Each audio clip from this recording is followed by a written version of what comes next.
these topics do need to be discussed. We really do need to be having conversations and open conversations about dying, death, and grief, and coming to terms with what is needed by ourselves when it comes to preparing for such incidences, and how we can equip ourselves, how we can make ourselves stronger so that we are not laden down, for a prolonged period of time when we are navigating grief, so that we can understand, overstand, understand, and stand in our grief, stand in our sorrow, and be able to support others around us too.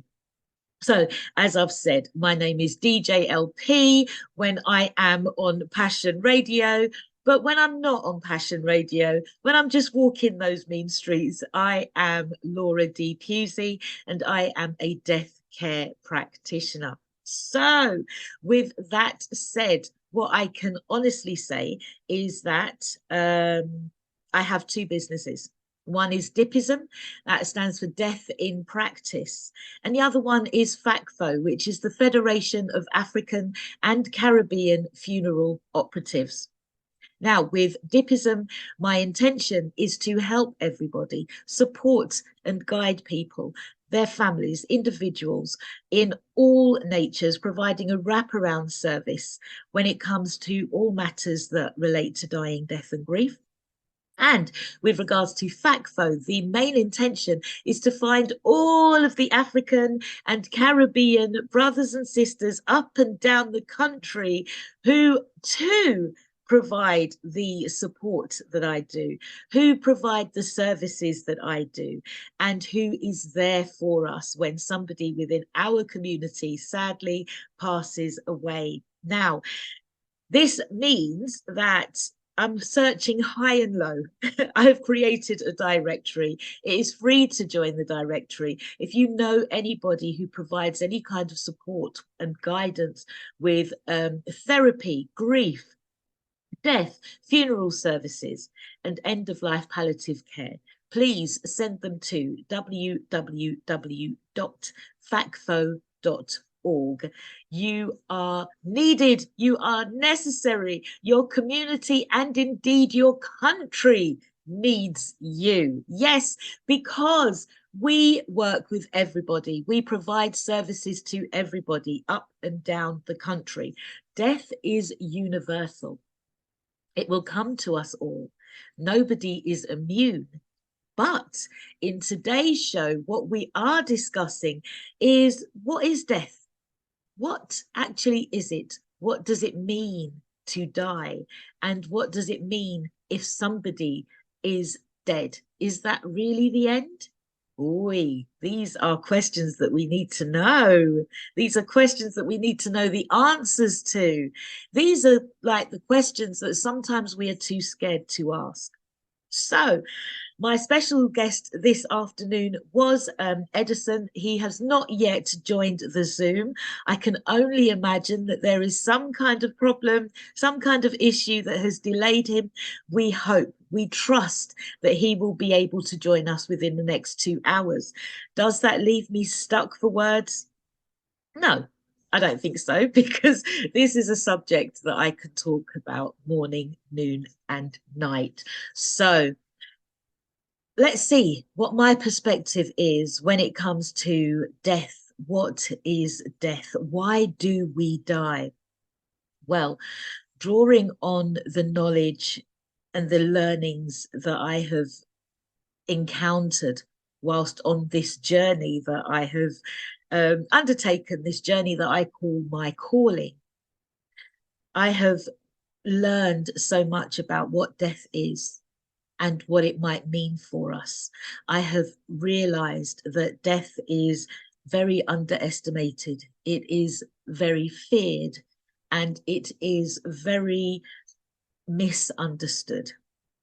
Okay, so I will start off by just telling you a little bit about myself. My first real brush with death was when a family member came to visit us, and he passed away outside our house just before he was on about to embark on a very long journey home. That was my first experience of death, but my most real, I suppose, instant of close, I suppose you could say the closest death that I experienced was in 2004 when my father passed away. So when I was growing up, I was aware of death. It was like spoken about in the house, and it was one of these things that was never really hidden. I followed a child who had passed away before I was born. His name was Jonathan. And so he was spoken about in the house. Death was an open subject that we could visit at any time. What I didn't know about was grief. So what I learned about death was that, contrary to what I had been taught through religion or through television, what I came to understand about death was that it was not necessarily the end. Now, I know that there are schools of thought that will have our loved ones sent to heaven or hell. There are other schools of thought that indicate that when a loved one lays their body aside, they then ascend to a new dimension, a new world, a new existence, maybe to continue their soul journey, to continue their path forward with their next journey, their next experience, their next existence in another time, another place, another universe. What I can say is that I have had experiences when I have encountered or taken, what's the word I can, experienced, I suppose, yes, taken part in or found myself in conversations with people who have passed away. So, you know, whereas my ideas of death are maybe unique to me because of personal experiences that I've had, I do acknowledge that there are those that will believe that, you know, they will go to hell or they will go to heaven.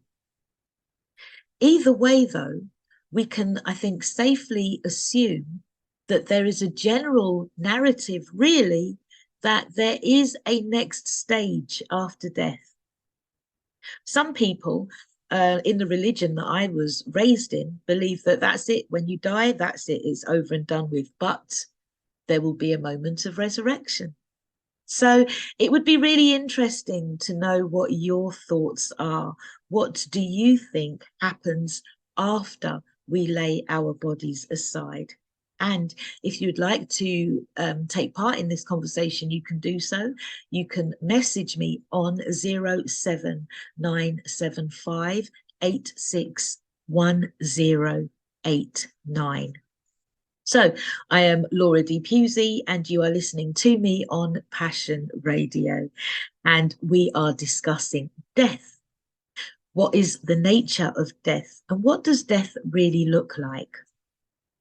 I'm reminded of an experience I had. It was a conversation I had a few years ago with two ladies that I had invited over to my house. We were working through a book that is called A Course in Miracles. And one of the ladies said during a very awe-inspiring conversation, what if death is just another vagina? I know, I can't believe I've said that on Passion Radio, but the thought behind that is, what if it is a portal to another world, just like birth is? What if upon death we are birthed into a new experience? This may very well be the case, but it doesn't really explain why we die. Well, I would go on to suggest that maybe we die when our experience in this life, in this body, has come to an end. Maybe we die at the moment when our soul has completed the experience that it came to have. This is really deep. Think about it. If your soul is having experiences in different bodies, then it's actually the soul that lives, perhaps, and not the body. Wow, I could really do with having Edison on the line right now to clear up some of these matters, because he is the kind of person, as a sage, who has access to knowledge and wisdom that, quite frankly, is out of this world. So, once again, I am DJ LP, and you are listening to me on Passion Radio. And today we are discussing death. What does death mean? What does death look like? What is the purpose of death? The fact that we don't actually know for certain what happens when a loved one passes away can cause us to feel so much fear and anxiety. Because we have been fed narratives of what might happen to us after we pass away, we can find ourselves feeling fearful or living our lives in a way that will hopefully ensure that we do have a better experience once we've laid our bodies aside. And so the reason why I use that term, laying our bodies aside, as opposed to dying and being dead, is because I do strongly believe that we do go on to have another experience. As a person who believes in the ancestors and those who have walked the earth before us, I believe that a time comes when we are able to draw on their knowledge and wisdom. Now, their knowledge and their wisdom, their experiences, their strength and their power is handed down through the generations. And it is at times within us that we make those decisions that keep us moving forward.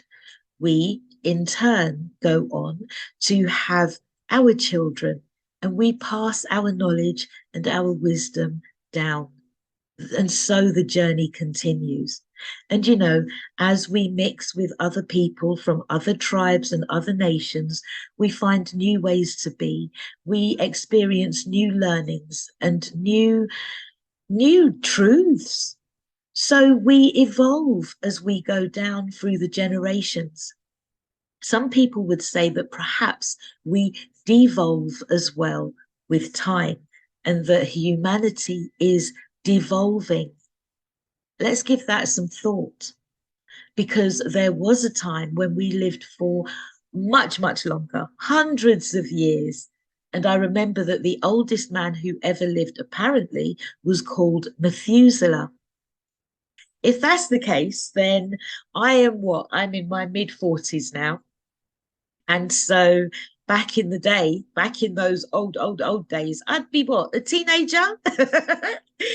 I'd be a teen. I'd be just kind of coming into the beginning of my life and, you know, really kind of getting to know who I am and trying to figure out who I am and what direction my life is going in.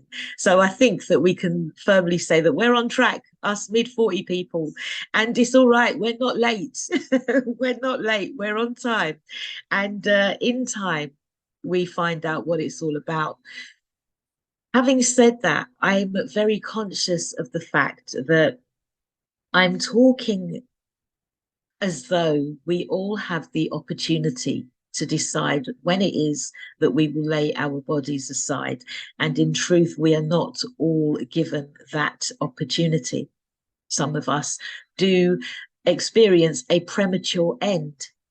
Some of us find that our lives are taken suddenly by premeditated means, accidents, or spur of the moment incidences that result in loss, not only for ourselves and our family members, our friends and loved ones, but also for the perpetrators of the crimes that are committed against us. And I think that as African and Caribbean people, we have come to realize that when it comes to our life and our death, our experiences have been cut short due to economic situations, due to reduced health situations, not being in our natural environment, finding ourselves estranged from our true being, our original form. And so our death experience is different and our grief experience is different.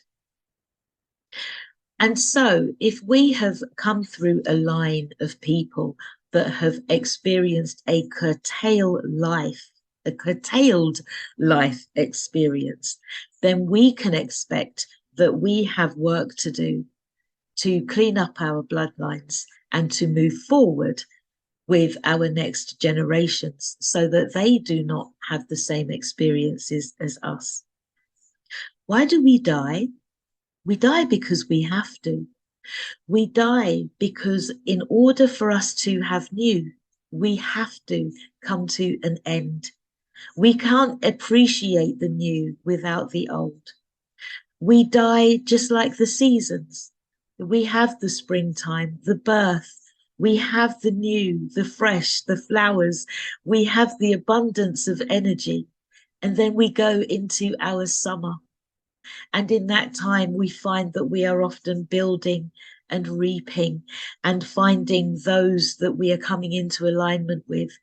And we are seeding, we are planting together, we are putting down our roots, and we are enjoying the heat of our days. And then autumn comes and we start to find that we are slowing down. We start to find that our seasons of growth, our seasons of planting, our seasons of abundance are now ready for reaping. And so we reap. We find ourselves now at that time when we start to think forward about what comes next. And what comes next is our winter, the winters of our lives. These times now when we consider the thought of laying our bodies aside. The winter is the time that we tend to close down. It's the time when we come to our end, when we gracefully, if given that opportunity, are able to look back on our life experience, and we are able to then say, okay, given the well, I won't say given the, I'll say through whatever portal of death is presented to us, be that cancer, be that diabetes, be that COVID-19, which has been a door that many people, many of our loved ones walked through. You know, we really do have to rethink what death is. And we have to think about how long our lives really are. And when we take time to really think about death, which they say is an equalizer that allows us the opportunity to see what we have accomplished during our life, when we actually give it some thought in advance, we can actually make changes to our lives to ensure that our death is something that our families and our loved ones can actually be proud of. We can give it some thought, we can give it some time. But I would say that it's best that we do that earlier. Maybe we should be doing that in our autumn seasons. Maybe we should be doing that in our summer seasons. You know, maybe we should be doing it earlier. And indeed, I strongly believe that we should be talking to our children about these experiences as well, that they are going to have. Now, oftentimes we don't want to speak to our children about death. I know that there are many people out there who would rather I were not speaking about death. It does come across as a morbid subject. So many people don't want to have to think about it. They don't want to have to address it. They don't want to have to, identify the reality of their own death, let alone that of people that they love and care about. But it is very, very important, because once we go through this portal, once our loved ones enter through this portal that we know to be death, our lives are never the same again. Our relationships are never the same again.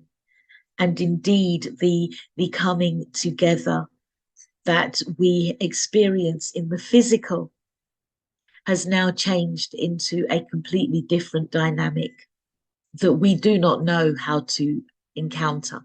We do not know how to handle, and we are not prepared for. So when it comes to death, I believe that death is necessary. I believe that it is an evolution. I believe that it is a moving forward and an opportunity for us to appreciate the fact that we live. We can't really appreciate that fact if we don't have death, if we don't recognize that one day it will come to an end. So I suppose I'm asking whether you can really appreciate life if there is no death. Can you really appreciate the fact that you are living? Can you really appreciate the fact that, this is a journey, this is an experience that we come and we have and we pass down to those that we love so that they too may have a life? In doing this, in thinking about this, in acknowledging the fact that we live, we have to consider that there is always going to be an end, just as food perishes, just as the seasons come and go, just as we cut our hair or our clothes no longer fit us or are too big for us. We go through transitions in life, and death is the final one. In this lifetime, in this body, in this experience. So I think that there is a respect for death that is sorely lacking. I think that there is an appreciation for death that is sorely lacking. And I think that the time has come for us to look at death through a new lens, with a new perspective. And perhaps even, I might be pushing it here, but perhaps even a new type of hope.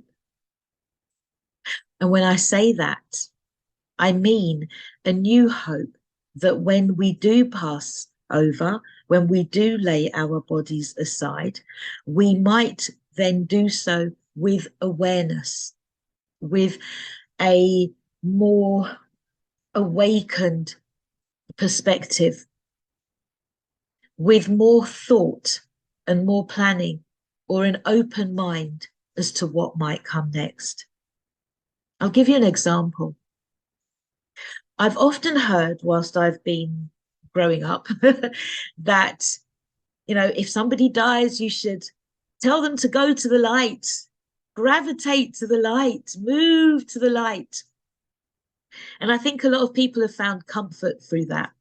And if you go onto YouTube, you will find that there are people out there who have had near-death experiences, and they've spoken about seeing the light, and they've said, no, I'm not ready to go. Or, they've been met by people who have said to them, yes, come, or no, you're not ready, But there always seems to be this notion of light that is given to us as a welcome. Now, as far as I know, I haven't had that experience. I've had near-death experiences, but I haven't actually seen any light. So I can't really comment on the experiences of others. But when we think about it, when we look, for example, to, scriptures that we have, we are told in Genesis that God said, let there be light. That would indicate then that before there was light, there was darkness. And all good things happen in the dark. It is within the darkness that we experience growth. It is within the darkness that diamonds and valuable crystals are made. There are so many well, how do I put this? How can I say this? Without the darkness, there is no light. Without the darkness, there is no food. Without the darkness, there is no growth. And without the darkness in our lives, indeed, without the misery, without the pain, and without the sorrow, there is no growth. There is no experience, and there is no duality. The duality being that on the other side, there is the happiness and, all that comes with that. We can't have the yin without the yang. We can't have the darkness without the light. But I suggest that maybe when we do find ourselves approaching our death, maybe it is within the darkness that we actually find our release. Maybe. Now, I'm talking about subjects that I wasn't ready to be speaking about today. I was hoping to welcome to the platform our first speaker, the first invited guest, Edison, who would be able to give us a very clear picture of what we can expect when we lay our bodies aside and when we say our final farewells to those that we love, who have then transitioned through the portal of death. And, this portal, this womb, we could say, perhaps, this experience that we will all have is, I would posture, not something that needs to be feared, but rather embraced. Because we are the ones that create our own reality. And so, if the body is laid aside once we pass away, knowing that we are the ones that animate the body, knowing that our body is animated by our spirit, then maybe that spirit goes on to animate a new experience. Now, I think I might be talking about things that are just kind of like way out there. But let's just use our imaginations to create a new reality. What would you like to experience upon death? What would you like to be able to do? There are many that have gone before us. Who would be welcoming you when you go to the other side? Who would be guiding you? And what would be the next challenge? Because Earth comes with its challenges, life comes with its challenges. So what comes next? There is this, the biblical kind of, I don't even know whether it says in the Bible about milk and honey, but I know that that's a teaching that was passed down through the generations that, those that are good, those that are faithful can expect a future in heaven with their God or their Jesus, and they can look forward to drinking copious amounts of milk and having lots and lots of honey. I don't know what comes next. Perhaps I will in time. Well, we all will in time. But, my belief is that, or my experience rather, is that I haven't had anybody come back and say that it was an awful experience, that it's been a hellish experience. And I'm reminded at this point of a book that I once read, which was called Home with God by Neil Donald Walsh. And he said during his conversations with his God that you will have the experience that you expect to have. So if you expect to go to a fiery hell, then you will have that experience until you're ready to have a different experience. And if you expect to be met by your ancestors, then you will have that experience. So whatever rings true to you, whatever feels right for you, is likely to be what happens, because we are the creators of our experiences, whether we are in a physical body or not. Our minds are the configurator of our experience and our next journey. Indeed, everything that we do, everything that we experience is computerized, is kind of configured, is created in the mind before it's experienced in the body. And this is why sometimes when ideas are put out there, we take them because we experience them in the mind and then into the body. Okay, so what am I saying? You do have to kind of forgive me because I'm kind of working on the hop here. I'm talking about a subject that I'm knowledgeable of, I'm aware of, but I perhaps wasn't ready to be discussing with you all. Not at this level. What am I saying? I'm going to give you an example. If a doctor comes in and says to you, you have 3 months to live, in your mind, you're likely to then look at what 3 months to live means to you. You may take that news as the end of the world. Oh my gosh, I've got 3 months. And that thought that you have of, oh my gosh, I have 3 months, might then manifest as, that's it, I'm going to die. It's going to be painful. There's going to be nothing left of me. I'm going to be dead. It's going to happen because I've been told it's going to happen. And they know because they're the experts. But how many of us have had the experience where we've heard the story of somebody who has said, and he said that I've got 3 months to live. And I said, no, no, no, no, I do not accept that. And here I am 2 years later, or 6 months later, or 10 years later. We create our reality. We certainly do.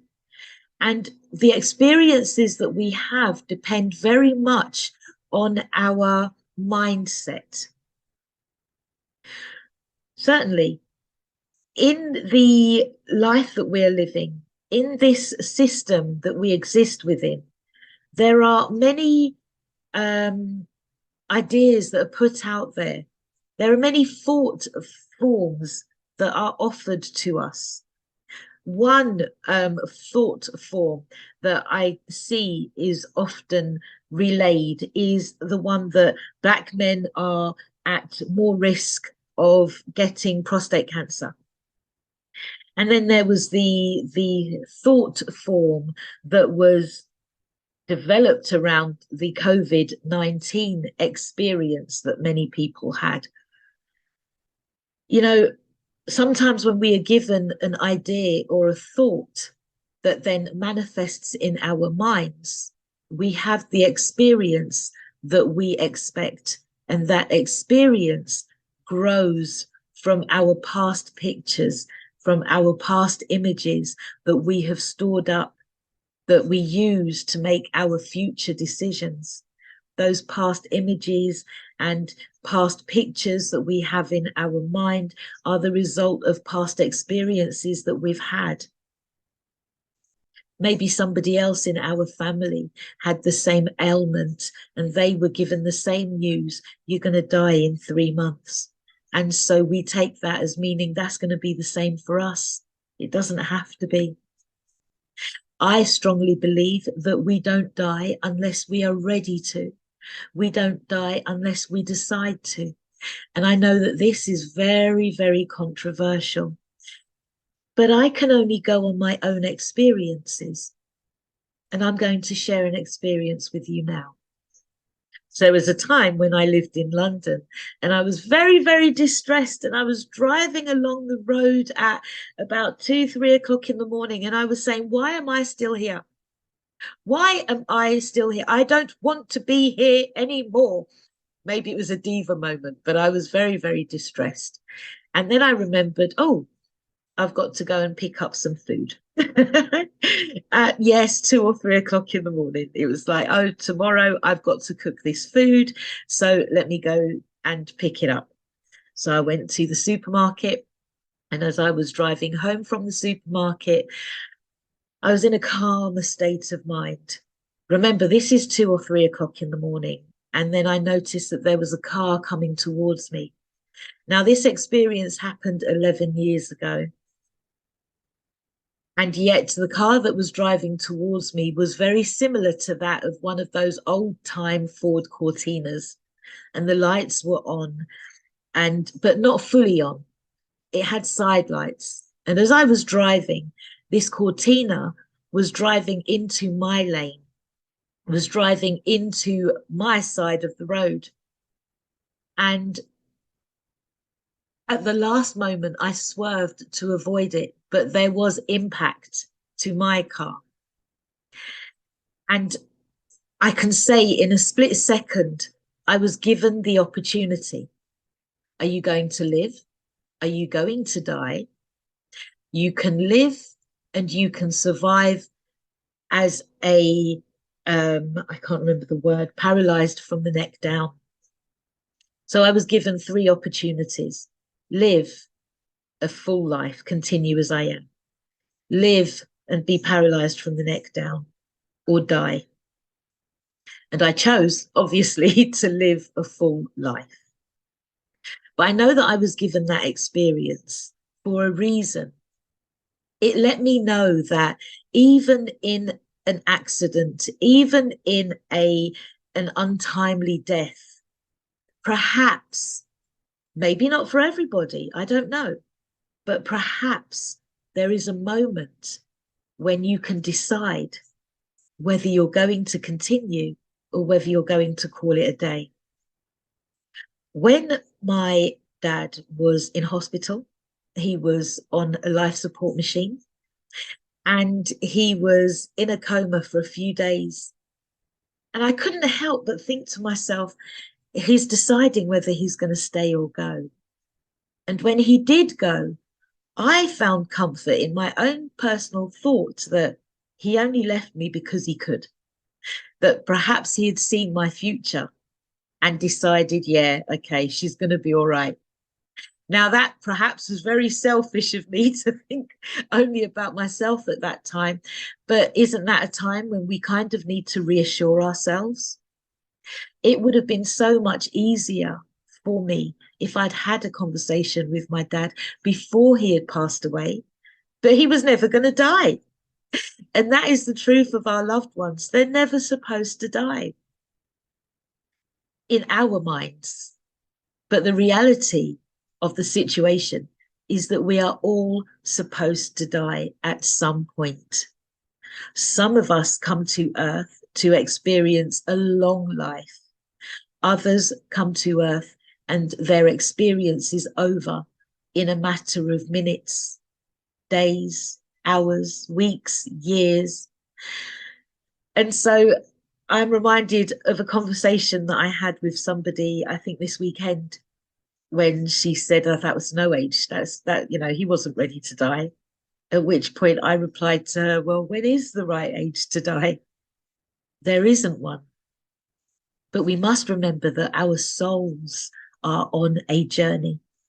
We come to earth to have an experience, and we enter through a portal and we exit through a portal. And during that time that we are here on earth, perhaps we have a calling. There is something that we are meant to do. Maybe we find that calling. Maybe we are distracted from it. Maybe we are disillusioned or led away from our purpose on earth. And I think that when it comes to my work, as a death care practitioner, as the founder of Dippism and FACFO. My true calling is to remind us that we are actually alive, we are actually living, we've actually come to Earth to have an experience, and that at the moment of our death, our impending death, that moment where we are to lay our bodies aside, we can look back and we can see what we have experienced or what we have accomplished. And then our soul can decide on its next journey. So that's me. Again, I would implore you to think about your life. Think about this experience that you are having. I mention him a lot. Benjamin Franklin once said that we die at 25 and we're not buried until we're 75. And I went through a stage where I used to say that, you know, I see so many people who are dead. They're working, they're walking the earth, they're eating, they're sleeping, they're surviving and existing. But are they living? Do we actually live our lives? Do we actually fulfill our purpose? Do we actually experience true happiness? Do we grow? Do we thrive? Do we come into connection with our innate abilities? Do we find our passions? Do we find that which really sparks our life and our journey and our experience? Or do we continue the narrative of slavery, giving our time, our effort, our power, our knowledge, our wisdom, and our experiences to other people, to institutions, to organizations that are then powered and empowered by our energy, our knowledge, and our wisdom and our experiences? Time is a very, very precious thing. It's more precious than money. But if we are here on earth believing that we have little time and that within that time we have to accumulate as much wealth as possible, or that we have to do as much as we possibly can to make those people around us happy and comfortable, do we actually use our time to live our lives to the fullest? If perhaps we did, then when we do lay our souls aside, our spirit aside, our body aside, when that time does come, our loved ones won't find themselves saying that we died too soon or too early. We will find our loved ones turn around and say, yeah, that was a life well lived. Let us celebrate that life. Let us have an experience now based on that blueprint that was left by us, by our loved ones, or for us by our loved ones, so that we too can live our lives to the fullest and have an experience that glorifies not only ourselves and our own soul journey, but that of those that walked the earth before us, of our ancestors and our loved ones who still live within us, who still dwell within us. They continue to live. Why? Because we've had the experience of knowing them, because we have their DNA running through our blood, because we have the memories of good times and bad. And from those bad memories, we can decide what it is that we want to experience next and what we don't ever want to experience again. You know, there's this narrative of never speaking ill of the dead. But it's true that some people are downright lousy. And some people have led very, very horrible lives and caused us to have very terrible experiences. But is that not the time that they have provided that gives us the opportunity then to decide whether we are going to grow or whether we are going to fade away into misery, into depression, into woe and sorrow? Okay, it is coming to the top of the hour, and I think it's been quite a deep hour, very, very deep hour. What I'm going to do now is play some music for you to see out the hour. There will be some adverts, and then I will be joining you in the second hour. Oh, yes. Let's see what we have next. Thank you for joining me. I am DJ LP on Passion Radio, and yeah, we're talking about death, the nature of it, what is it, and how can we use it to live our lives to the fullest. For now, Zoom.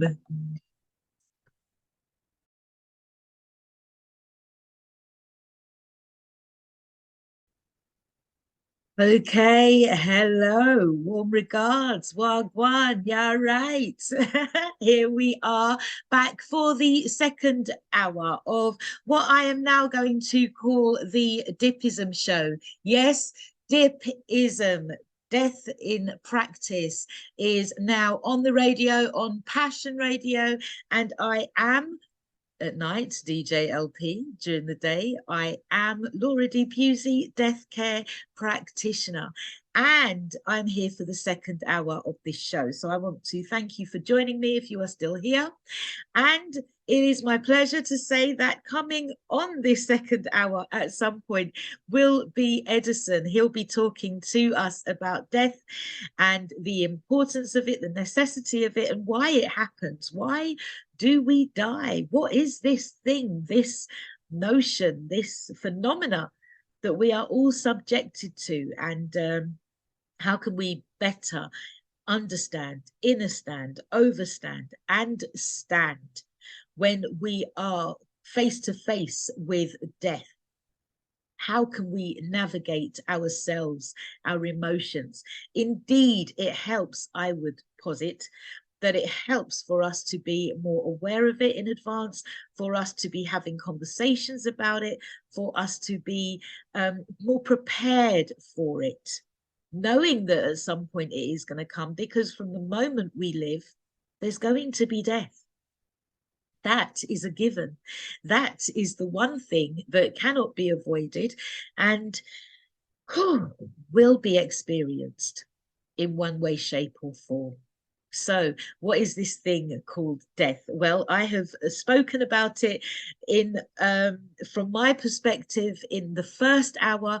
I've talked about death and what it means to me, the experiences that I've had with it personally, and I have spoken about my thoughts once we lay our bodies aside. I have spoken about the need, perhaps, for death so that we can experience life, so that we can appreciate life, not only our own lives, but the lives of those that we know and love around us too. So, what is death? That is what we will be asking in this second hour. And yes, at some point in this second hour, we will be welcoming the sage that is Edison. He has a website called Ancestral Essence, and through his work, he is teaching us how we can connect with our ancestors, how we can link with ourselves, our true original form, so that we can experience more of our life, more of our bodies, and more of our being. Indeed, we interviewed Edison last night on 45's show and really came to understand, or yeah, form an understanding of the fact that these bodies that we sit inside are so much more complex than we realize. There is so much more to these bodies than we understand. You know, there is so much working at work within us that is not just being motivated or fueled, let's say, by our organs or our blood that helps this body, this avatar to continue to work. But we are also fueled by our experiences, by our memories, by our ideas, by that which has gone before us, which we then use to create the future in front of us. So yes, I am very excited to welcome Edison to this platform. He will be talking in more detail about what death is, the importance of it, and why we experience it, and perhaps what happens next. So until he comes, I'm just going to speak a little bit more about death and how I've come to an understanding of what it is and the importance, why it is so important that we die with a conscious awareness of ourselves. If, in truth, the body is laid aside and the soul continues its journey, then certainly other experiences that we have following death will only be heightened or made easier or clearer if we approach that time with conscious awareness of the life that we lived. I would say that that involves us looking back on the life that we have lived now, looking back on the experiences that we have had now, and deciding whether those are the kind of experiences that we came to Earth to have, and whether those are the experiences that we want to be remembered by. You know, often when you go to a funeral, the person that they're talking about is not the person that is actually laying in the casket. So many times I speak to people and I'm asking them, you know, what was your mum's favorite color? Or, you know, what experiences can you relay about the times that you had? And people really have to dig deep to think about who it is that they are loving, that they are missing, that they are mourning over. Because in truth, oftentimes we live our lives and we take for granted those that are around us because they're never going to die. We're never expecting them to die. And yet in the back of our minds, in the back of our heads, in the back of our hearts, we know that that time will come to us all. And I think then I'm going to just give a shameless plug of my book, My Life's Tapestry, at this point, because it is when our loved ones pass away that if we haven't planned in advance, then we can find that we maybe didn't know them at all. My Life's Tapestry allows us the opportunity to think about what it is that we want to be remembered by as our achievements, our growth, the way that we have touched those around us, the knowledge and the wisdom that we've passed on, that we've passed down through the generations, the experiences that we've had, the fun times and the maybe not so fun times. We need to be talking about all of it. We need to be talking about the whole life experience, because it is through that knowledge that we gain from the misery and the happiness that we are able then to give our offspring the opportunity to live a life in advance, knowing in advance the pitfalls and the good times that they may encounter. Absolutely. What can I say? Death is a beautiful thing, but if we don't have a conscious awareness of it, of how we can use it, of the purpose of it, then we can find that we are lost.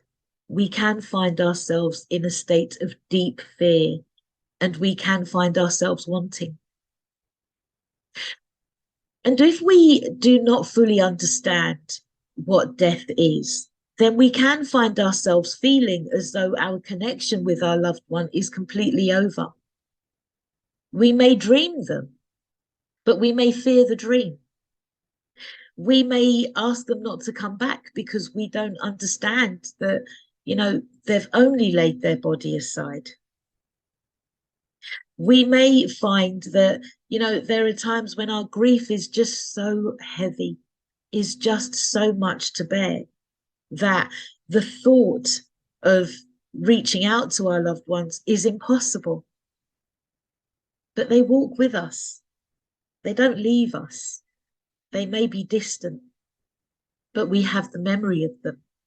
We carry them within our bodies, within our DNA. And yes, there does come a time when they too do depart because their soul is on a journey. Such, as my dad would say, such is life. Such is life, and such is death. It is something that is like a whole other world that is completely shut down to us because of a social narrative, because of a traditional narrative, because it is sometimes seen as, a failing. There are some cultures that see death as a failing. There are so many different thoughts around death, but there doesn't ever seem to be one clear, definitive idea of what death actually is. So I really do implore you, I really do implore those that are listening to this show to actually give it some thought. What is death, and what does your death mean to you? And if you were to pass away tomorrow, if you were to lay your body aside tomorrow, would your family be able to cope? Would they be prepared? Would they be able to navigate with ease that which you have left behind? Have you left a legacy? What is your legacy? How will people remember you? How will people look at you? How will people think about you in the days and the weeks and the years that follow your passing? What will you have left for your children? What will you have left for your future generations? And it doesn't necessarily mean money. I'm not talking about money. I'm talking about something far greater than that. What can they learn from your being on earth? What can they learn from your character? What can they learn from the decisions that you made and from the wisdoms that you passed down? What is it that makes your life of use? What makes it have a point? What brings it a sense of purpose? How important is your life to those that you touch every single day? And I know that often we don't want to talk about it. We don't want to have to think about it. It's just too much. But when we don't talk about it, when we don't think about it, when we avoid it and try to suppress it, then we're just leaving nothing but a bag of worries for those that have to then pick up after us. Is that fair? Is it fair? My dad used to say, oh, when I die, just bury me in the garden. And I've heard so many other people say that their parents have said the same thing. Oh, don't worry about me. Oh, don't give me anything, special or wonderful. Don't waste your money on me. Don't think about me. I'm gone. But really, is that really fair? Bear with me a second. We have a call. Okay, Edison.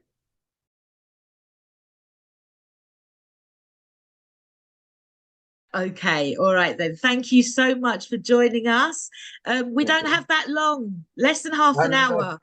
I Is know, that I know. I'm so sorry. Let's okay? quickly get it in. Go ahead. All right, okay. Well, would you like to explain to the audience, just introduce yourself? I've told them how wonderful and great you are, but yeah. No problem. No, my name is Edison Agbanji. I run a company called Ancestral Essence. We've been going for about 10 years and we've been looking into ways you communicate with your ancestors and basically get them to teach you about the other side of life, the spirit world and the world inside your mind and connection to people that have deceased, people that have passed, and how you basically maintain the relationship and how you have them in your corner, giving you wisdom and guidance through your life. So, Okay. yes, in a nutshell. Wow. Okay.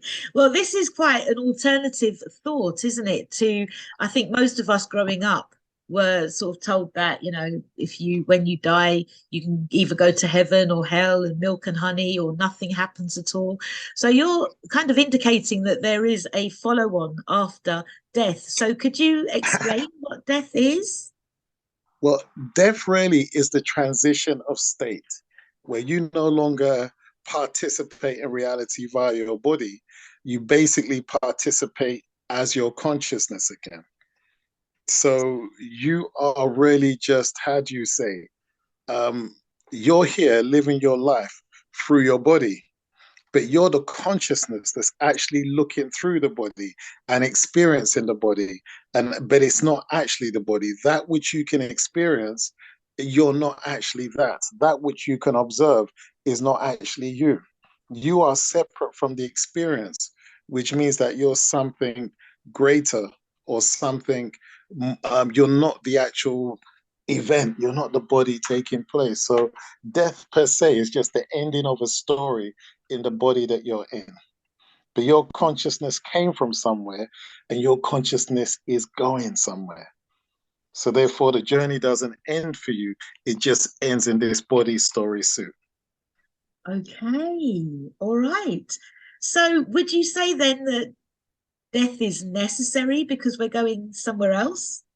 100%. People like yourself are necessary because you have birth doulas that bring the child into this world, but you also require death doulas that when the consciousness is about to leave the body, you can guide it to the ancestral realm where the family actually is. So that is equally as important as bringing the child in. The same way a child comes into this world, his parents, which are his ancestors, are waiting for him. Wow. Okay. So there's a huge welcome then. Thank you. And O- when you transition, exactly the same thing. Okay. So when somebody passes away then, are we supposed to sort of, how do we see that then? Is that like an upgrade? Is it That's a good one. Yes, because you've let go of the trappings of your mind and the trappings of your story and your sense of success or failure that comes with the body idea story. wow. Yeah, because nothing can happen to you. I can't harm you. I can't hurt you because you're the consciousness having the experience. It's your body that feels pain. Okay, all right. It's a shame we don't have longer to discuss this. Sorry, man. I'm sorry. I just couldn't get in. And No, I'm on it's Zoom all the time, but I just could not get in for the life of me. But yes, okay. All right. So it's fine. Don't worry, not a problem. So mhm, the body is mhm, different to the soul and the spirit that is 100%. within the body. 100%. The soul is the database. The soul is the place where the collection of all your journeys to this world actually exists. So you can access your soul and understand your relationship to people around you, your environment, and everything. Because essentially, your soul holds all the reasons why you're connected to this person, married to that person, been in a relationship. Your whole storyline of what you're going to do whilst you're in this life is contained in the soul. Oh, how do I say database or the file that was sent to you was sent with you when you came to this life so that all the different things in your life would be there written for you at certain times, certain intervals, certain alignments to meet with certain people, to be in certain situations and basically have certain experiences take place with you. Okay. So And the if best, that's the case, Mhm. is is there really such a thing as an early or an accidental death via murder or Yes, yes, yes, yes, yes, there is. Um, because your own soul or your counsel can take you out. If you're living a life where the mission that you came here to do, you don't seem to have any intention of fulfilling that, no intention of creating or doing what you meant to do, your own soul self can take you out, okay. or you can be in a situation where you have decided that you want to leave at somebody else's hand. Yeah, because a Okay. person you owe a previous debt, or you may have killed them in a previous incarnation. So you agree to that exchange in this life, or based on your actions and your deeds, or certain people that you're around.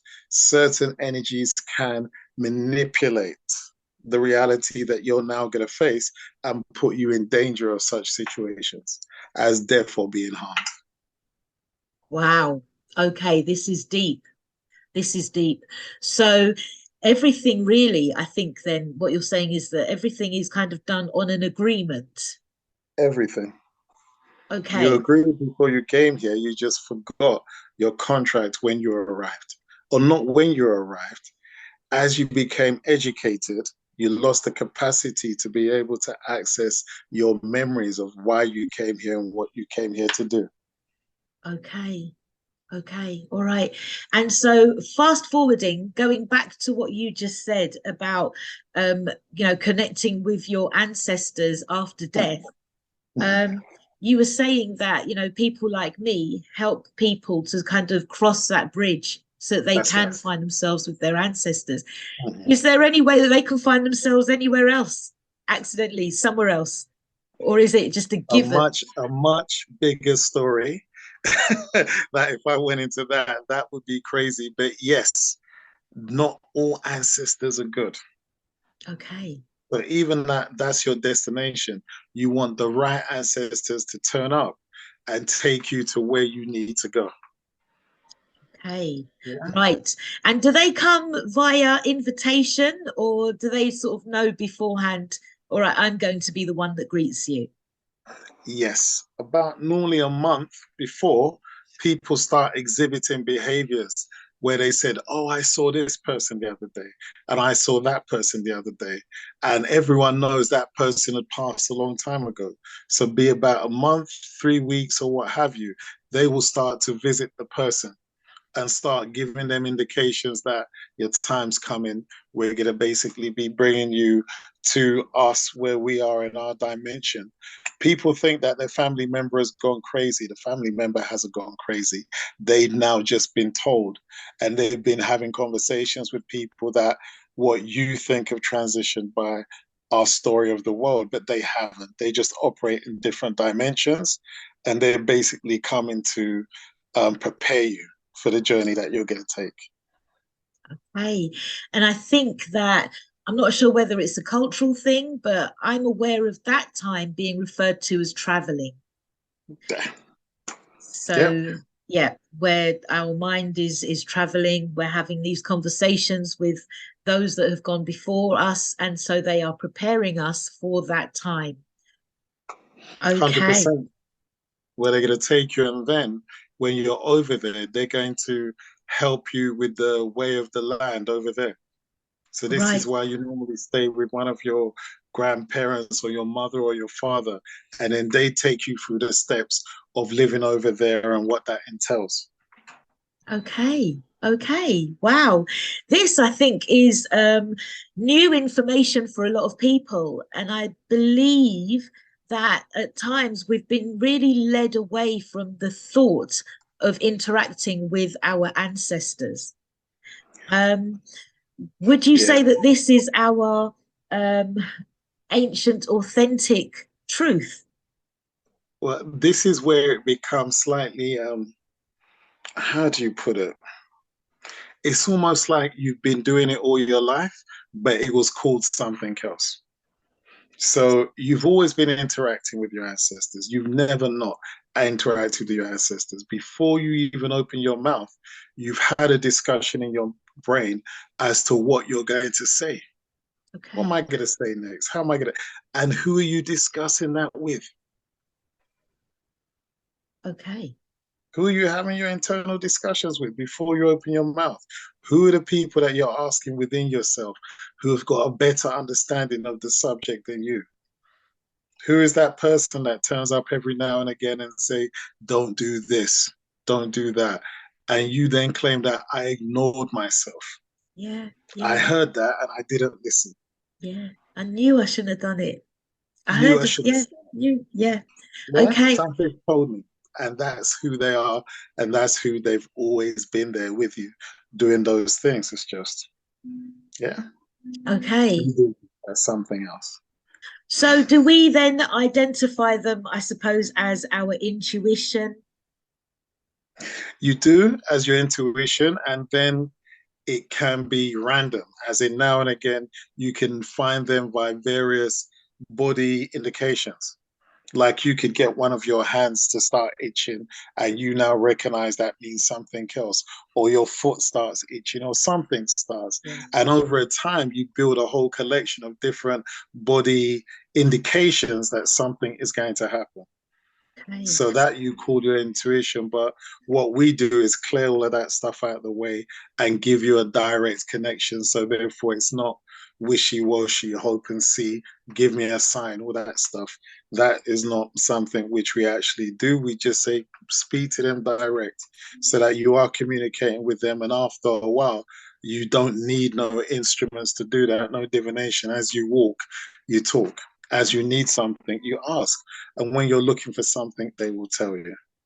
Okay. Wow. Okay. So that's like the spiritual side of us. Going back to the physical side of us, these bodies then that we are in are kind of far more than we give them credit for.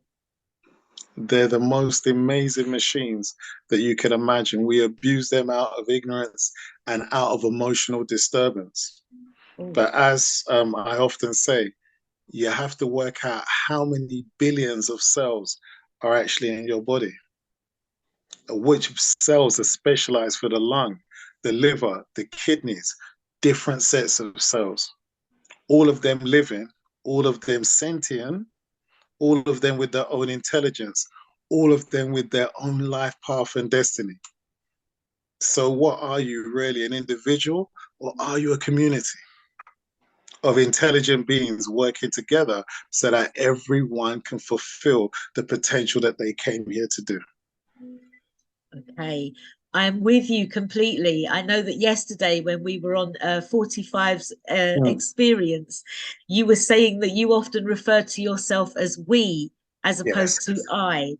And yes. I find myself thinking like that now, Mm. and I've got a friend who, when she's talking, she says we, you Yeah, know, we were raised to believe that if somebody was walking down the street talking to themselves, then they're crazy. that's right.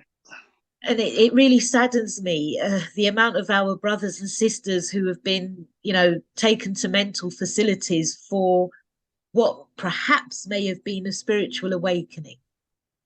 Could be a spiritual awakening, could be a breakdown in communication with themselves, where they were struggling to identify the them in all the different voices that they were hearing. A lot of people go through it, a lot of people suffer it because, how do you say, we are a collection of, if I say there's millions and trillions of cells in your body, each with a life, also personalities. How many Yes, different personalities does an individual have? When you're with your parent, you're one person, partner with another person, friends, another person, work colleagues, another person. So, all of those different people, if people from those other walks of life met you in those different situations, they would recognize the body, but not the behavior. yes, So, yes, therefore, you have within you different personalities that you gathered from different relationships. So, if you ended a relationship in a bad way, the personality you became at the end doesn't leave you, it stays there within you as something that may be triggered if similar circumstances turn up in the future. Whee! This is deep. Okay. So when we are living our lives, we're not just living our like it's not just us. No, And it's every experience that we have had creates a personality of its that's own, right. an entity In order that to, has in a order to manage it, in order to manage that moment, we create a personality that manages that moment, okay, and it has and a it stays beginning, but not there. necessarily an end. No, Wow. That's deep. That's deep. So, how can we get to know our personalities, ourselves? I know that you run courses. So, can you tell no. us a bit more about those? Okay, yes. Easiest thing because we're time unfortunately challenged. My website is ancestralessence.com, and there you'll find the courses that we do online and various, different blogs that we've put over the years and connection to various videos. But you can find us on YouTube nowadays under Ancestral Essence. And we have quite a few videos on TikTok nowadays because that's what everyone's doing. Yeah. And you can find us on Instagram as well. But essentially, we run the courses with the basis of trying to first establish what an ancestor is, then having you connect your own ancestors. Once you've connected to your own, we do this to keep you and keep us honest as we travel through the course, where we show you how to clear your home, clear your mind, start to work out what's going on in your mind, and start to realize that essentially you have been living a life according to someone else's story. That's why you can never be the hero in another person's story. And you always look to others, believing that they're better than yourselves. We tell you about the sex energies that are transferred and how, yeah, as we all say, all of you becomes all of me. And marriage is not when you put on the ring, is when you have sex with someone, because you're literally then merging all your energy with them, and they're merging all their energy with you. A ring will never get you closer than that. Anyhow. And then we'll talk about past lives and things like that, and how you're essentially a collection of all the lives that came before you. And then we finish off with you learning to speak your own original language, where the language that you was born with as a child that came from, forgive me, your planet of origin, because you was born here, you didn't come from here. That personality that is yours is a combination of your parents. Let's not get it twisted. Your mother, when you're in the womb, her right mind actually formulates your right mind. So your mother at the time of conception, whatever she was going through becomes part of your personality challenge when you grow up. But that's only to a certain time, because you can recognize that's your mother. And for all of you to be able to recognize that's your mother's kind of behavior, you are separate from that. So you will go on your own journey to discover yourself after a certain age in life, where you're no longer dealing with the sins of your parents. Okay, so you've just dropped several bombs that That's the basic course. That's the okay. basic one. And then it gets a bit more intricate as you go through the other two levels, where you start having ancestral councils. We do another whole class on death in that one, and start having you be able to speak to, well, you're speaking to them before, but understand the transition of what takes place when they pass, who comes to meet them. How long do you get another suit so that you can then travel and visit your people and friends. There's a whole big thing, and various other things as well, which is, yeah, quite more. I mean, to explain it now would sound crazy, but it's all there on the website under the course outlines. Perfect. So that's www.ancestralessence.com. That's it. We've got a Okay, course starting in May next month, so we've got a month or so away before we start another foundation course, which will be perfect. going into yeah, it's foundation, but it's not easy, but it's not easy because it's difficult what I say, but some of the concepts may be hard to take on because people don't realize that they have been cultivated like plants to grow in a certain way based on the people that basically provided the seed of thought they're thinking of as their own. Okay. So once we are able to identify this, what you've just sort of said, Mm. the system that we've been kidnapped Yes. into, for want of a better word. Yeah, Um, yeah, yeah. Basically, taken from a child, and then we call it initiation into the matrix, where right. the matrix isn't a place, it's a program. And it's a Okay. program uploaded to you as a child so that you function in the story of the program Right. and you don't function as yourself on your own mission. Okay, so to those that are listening, this is deep and this is necessary. The course starts in May, and this is the foundation course, perhaps the hardest one because you've got to sort of get your head around new ideas and beliefs, and but these ideas and beliefs are actually inside you, they are your truth. So, Edison, you know what Go you were ahead. saying about the mother and the coming through her.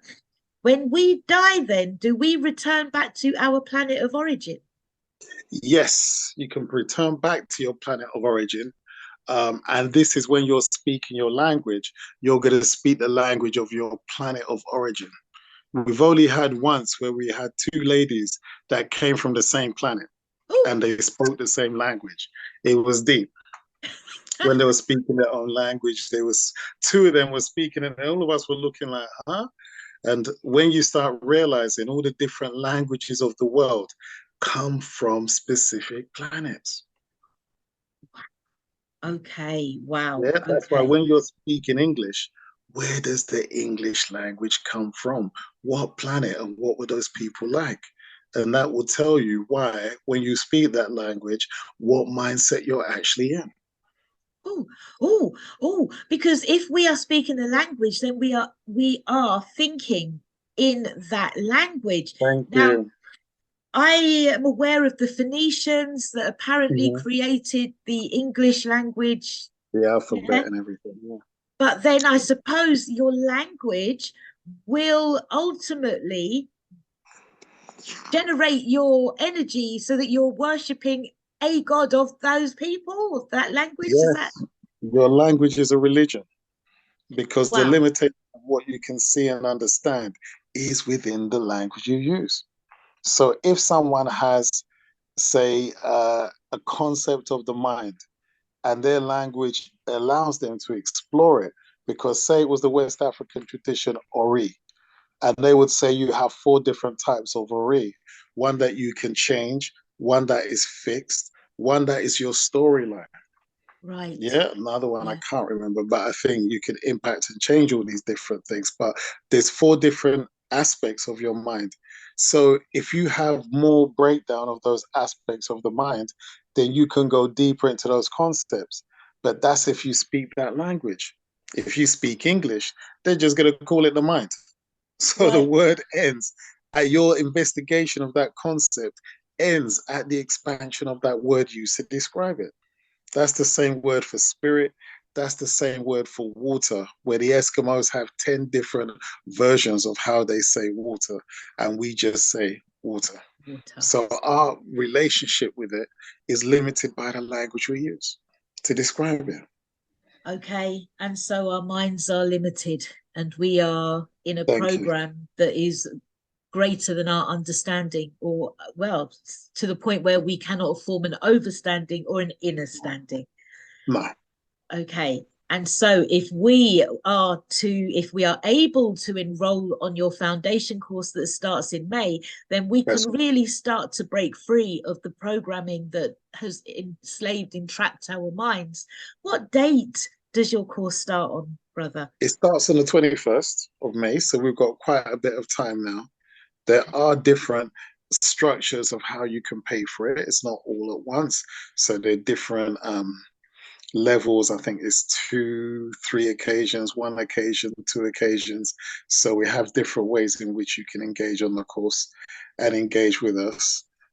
We are planning to bring out things like membership where you can actually watch two videos or so a month when we go into the various concepts of different things that we haven't covered, because we've been doing this for what, 10 years, and there's so many concepts which people wouldn't even imagine as a reality. Wow. Um, so in those situations, we'll go behind the scenes, things that we wouldn't want to see on YouTube or different places like that, because you sometimes have to speak to a crowd that understands what you're trying to say. And they're Right. not spending so much time fighting it because their programming tells them that's what they should do. Okay, well, brother, it has been thank you. It has been amazing speaking to you in this short space of time. I'm going to have to wrap up the show there because we're coming to No the top problem. of the hour. If you can just stay on the Zoom, I'm just going to put a song on so that we can sort of play out the show for those that are listening on the radio. But thank you so much. I am DJ LP. And you can listen to me tonight on Passion, 8 till 10. I will be playing the best in sweet reggae music.